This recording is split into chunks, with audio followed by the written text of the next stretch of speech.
Fala galera, tudo bem com vocês? Na aula de hoje nós vamos falar sobre a migração que aconteceu para o Brasil no início do século XX. Mas antes disso, eu quero pedir para você se inscrever no nosso canal, darem like no vídeo, ativarem o sininho. E agora, bora para a aula! Bom, eu quero começar a nossa aula com uma pergunta. Você tem ideia de quantos brasileiros vivem hoje no exterior? Segundo o censo de 2010, são 491 mil pessoas distribuídas por 193 países. Mas, se formos incluir os que vivem em situação irregular, são quase 2,5 milhões de pessoas. Mas o Brasil, galera, não apenas perde habitantes, ele também recebe muitos habitantes. Após a crise internacional de 2008, a boa situação da economia brasileira se transformou em atrativo para imigrantes da América Latina, do Haiti, da Ásia e também do sul da Europa. Bom, o assunto da nossa aula de hoje será a migração para o Brasil. E mesmo nos dias de hoje, existe um grande fluxo migratório. Porém, a quantidade de pessoas que entram hoje no Brasil não se compara à do período compreendido entre o final da monarquia e o início da nossa república. Então, entre 1877 e 1930, em torno de 3,8 milhões de estrangeiros se estabeleceram aqui no Brasil. Eles eram principalmente italianos, espanhóis, alemães, portugueses, sírios, libaneses e japoneses. Com certeza você deve ter algum parentesco com algum deles. Os países europeus começaram a se industrializar na segunda metade do século XIX e também passaram por um processo de modernização das relações de trabalho. Isso criou um grande fluxo de emigração para o Brasil, então pessoas que saíam da Europa e vinham para o Brasil. A característica principal dessa galera eram jovens que não tinham qualificação e se dirigiam às regiões cafeeiras dos atuais estados de São Paulo, Rio de Janeiro e Minas Gerais. Os alemães e os italianos se instalaram principalmente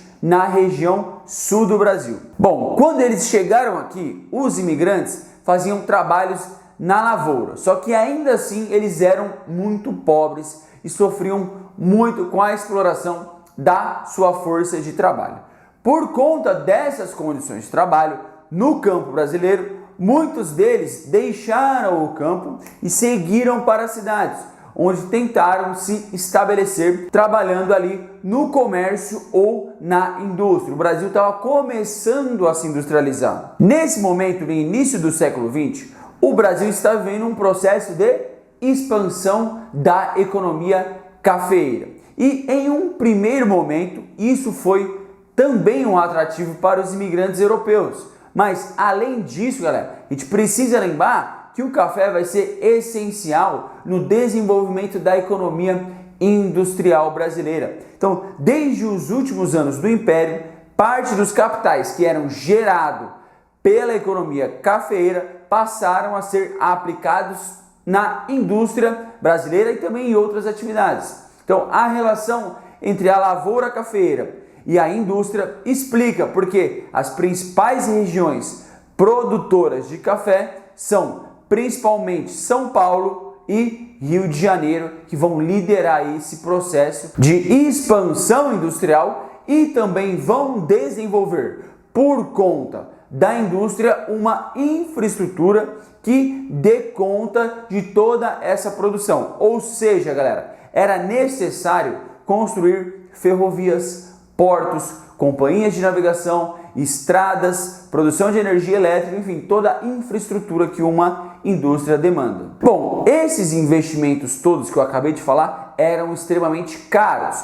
Por conta disso, foi necessário o Estado fazer uma parceria com alguns investidores estrangeiros que bancassem esse investimento. Essas iniciativas serviram para atrair os imigrantes em direção às cidades. Nas cidades estavam sendo criadas várias oportunidades de trabalho. Nesse processo de crescimento industrial extremamente rápido e de concentração da população por conta da imigração, poucas cidades localizadas foram crescendo e isso foi concentrando as pessoas. Então, a instalação de novas indústrias impulsionou a construção civil e possibilitou a contratação de pedreiros, carpinteiros, marceneiros e até serventes de obras. Então, o desenvolvimento dessas cidades vai acontecer sempre relacionado a algum instrumento do processo produtivo da indústria.